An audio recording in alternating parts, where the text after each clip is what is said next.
구약성서 네 번째 책은 민수기입니다.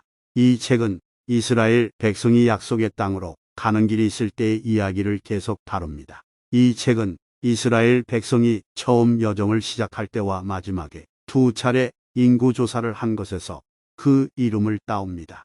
민수기는 크게 세 개의 주요 부분으로 나누어집니다. 첫째는 여정준비 1-10장, 둘째는 약속의 땅으로의 여정 11-25장, 셋째는 약속의 땅에 들어갈 준비 26-36장입니다. 민수기는 사막에서 이스라엘 백성의 인구조사로 시작합니다. 이 인구조사는 군대에 복무할 수 있는 남성의 수를 결정하기 위해 실시됩니다. 이 책에서는 이스라엘 백성의 진영과 진군 순서에 대한 설명도 이어집니다. 이스라엘 백성이 사막을 지나가는 동안 그들은 다양한 도전과 어려움에 직면합니다. 그들은 음식과 물에 대해 불평하며 모세의 지도에 반항하기도 합니다. 하지만 하나님은 전염병과 볼을 보내는 것은 물론 만물과 메추라기를 주고 바위에서 물을 내놓아 그들을 돌봅니다. 민수기의 둘째 부분은 이스라엘 백성의 약속의 땅으로의 여정을 다룹니다. 그들은 다른 부족과의 전투와 자신들의 반항 등 다양한 도전을 겪으며 여정을 계속합니다. 이 책에서는 모압 사람들이 이스라엘 백성을 저주하기 위해 고용한 선지자 바람과 모세의 후계자로 지명된 여호수아 등 중요한 인물들이 소개됩니다.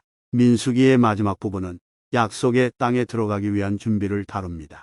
이는 이스라엘 백성의 또 다른 인구조사와 각 지파 간의 땅 분배 지침을 포함합니다.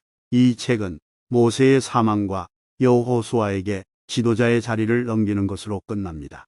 민수기의 중요한 주제 중 하나는 순종과 충성의 중요성입니다. 이 책은 어려운 상황에서도 하나님의 계명을 따르고 그의 돌봄을 믿는 것의 중요성을 강조합니다. 이 책은 또한 반항과 순종하지 않음으로 인한 결과를 보여주며 이로 인해 일부 사람들이 약속의 땅에 들어가지 못한 것을 보여줍니다. 민수기의 또 다른 중요한 주제는 하나님의 충성입니다. 이스라엘 백성의 반항과 반역에도 불구하고 하나님은 약속을 지키며 사막에서 그들을 돌봅니다. 이 책은 또한 하나님과 그의 백성 사이의 언약적 관계의 중요성을 강조합니다. 이는 이스라엘 백성이 하나님의 택하신 백성으로서의 정체성을 제공하는 기반 역할을 합니다. 민수기에서 얻을 수 있는 중요한 교훈 중 하나는 하나님에 대한 순종과 충성의 중요성입니다. 이스라엘 백성의 사막을 지나가는 여정은 순종하지 않음으로 인한 결과를 상기시키며 하나님의 계명을 따르는 것의 중요성을 강조합니다. 이 책은 또한 어려운 상황에서라도 하나님의 돌봄을 믿을 수 있음을 보여줌으로써 오늘날 우리가 어려운 상황에서 하나님의 돌봄과 보살핌을 믿을 수 있음을 상기시켜줍니다.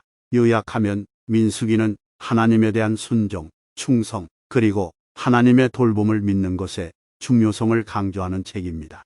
이 책은 반항과 반역으로 인한 결과와 어려운 상황에서라도 하나님의 충성을 보여줌으로써 중요한 교훈을 제공합니다.